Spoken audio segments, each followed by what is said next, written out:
अहिले चाहिँ हामी यो खाजा खाने ठाउँमा आइपुगेर यसो एकछिन चिया खाजा खानु पऱ्यो, रेस्ट गर्नु गऱ्यो 4-5 मिनट र चट्ट लगाएर यता आइपुगेछौँ है साथीहरूलाई है। यस्तो हरियाली ठाउँमा चट्ट लगाएर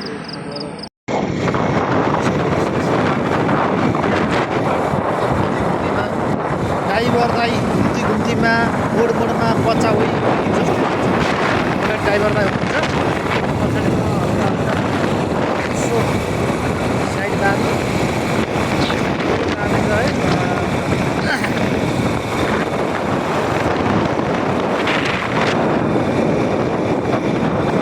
आजले त यो हरियाली देखेँ कि मन पर्न थालेको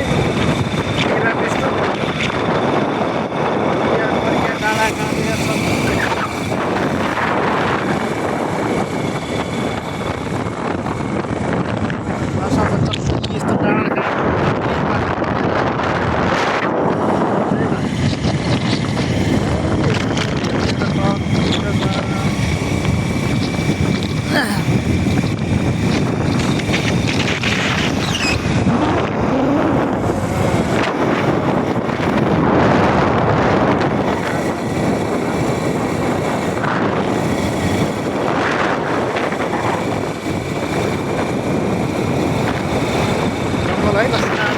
पुरै डडेल लाएर पात झरेर फेरि यस्तो भएछ कि बिहान एउटा मैले सुविधा थिएँ कि एउटा कस्तो दामी खालको देखेँ कि होइन यस्तो पुरै डडेल लागेको छ अरे कि केही सेरोफल गर्न सम्भवै होइन अरे कि आफ्नो तरिकाले चाहिँ यसरी आफ्नो आइडिया दिएर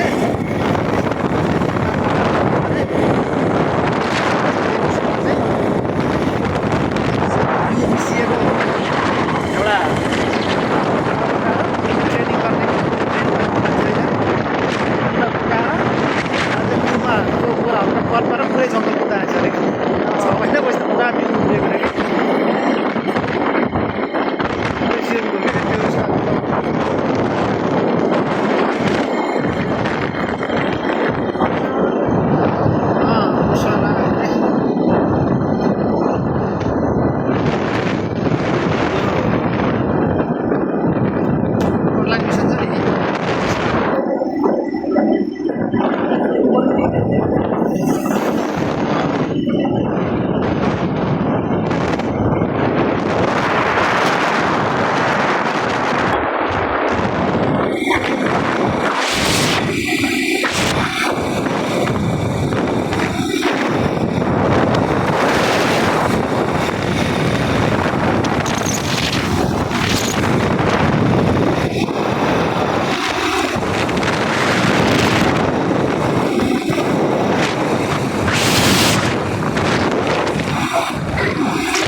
पुल भनेको यो भन्दा तलको लागि नयाँ पुल योभन्दा तल चाहिँ नयाँ पुल भयो पहिलाको त गाडी आउने बाटो त त्यो हो नि त यो होइन नयाँ पुल के होला हुन्छ यसलाई चाहिँ यसलाई मर्स्याङदी मर्स्याङदी हो यो मर्स्याङदी हो दामी छ है ठुलो होला यहाँ हो नि माछा मार्नु आएको यहाँ मात्र मात्र ठुलो जाल चाहिन्छ होला यहाँ ठुलो गाउँघरमा सट्ट यस्तो कामहरू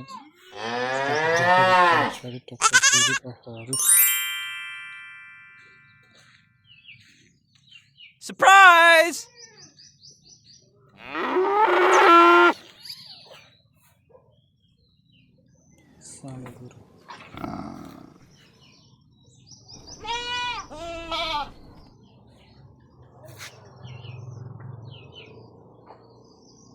ल हामी वहाँबाट आइपुगेको चाहिँ हामी यही घरमा वायरिङ गर्नको लागि हो अहिले घरको अवस्था यस्तो रहेछ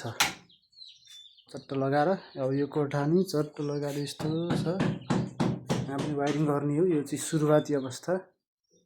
अब यसलाई चाहिँ हामी च्याट्ट पारेर बनाउने मर्मत गर्ने क्रममा छौँ यस्तो चाहिँ यस्तो भएपछि हुन्छ वायरिङ यहाँ हेर्नुहोस् यो नयाँ कला भएको मान्छेको कला यो चाहिँ यहाँ भयो यो कोठा पनि वायरिङ गर्ने मिलाउने यहाँ काम यो कोठा पनि अनि यता बाहिर साइड यता पनि मिलाउने थियौँ अनि यो सँगसँगै यो कोठा नि अब अँध्यारो छ छन चाहिँ लगभग यहाँ पनि यस्तो वायरिङ रहेछ यस्तो भइरहेको रहेछ यो चाहिँ सामानहरू भयो वायरिङलाई चाहिँ अलिक एकछिन चाहिँ अहिले हेरौँ है फिटिङ भइसकेको छ र आधी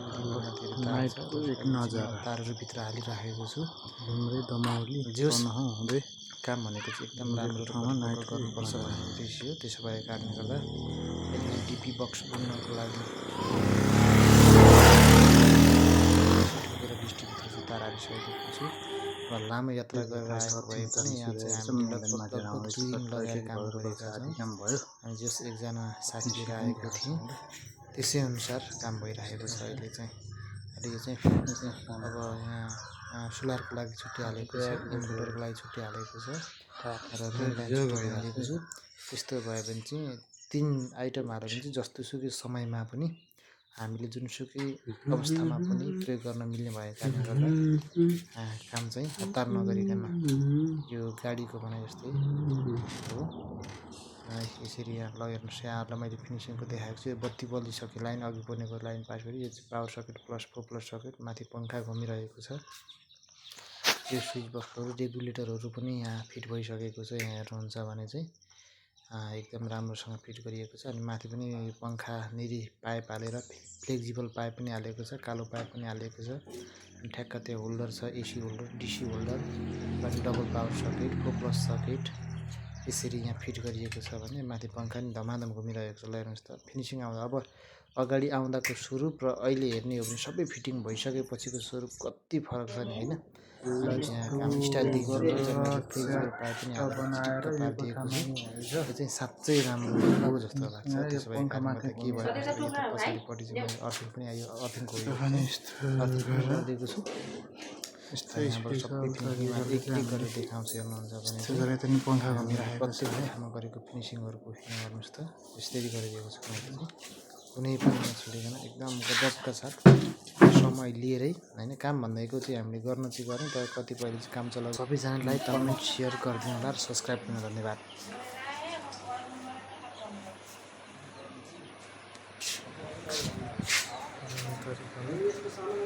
यस्तो गरममा चाहिँ तर्लेर मिल्दैन त्यो माथिको चाहिँ यस्तो गरेर अर्थिङ हुँदै चाहिँ अर्थिङ यस्तो गरेर गर्नु हालेको छ सबै अर्थिङ सट्ट लगाएर काम भनेको चाहिँ व्यवस्थित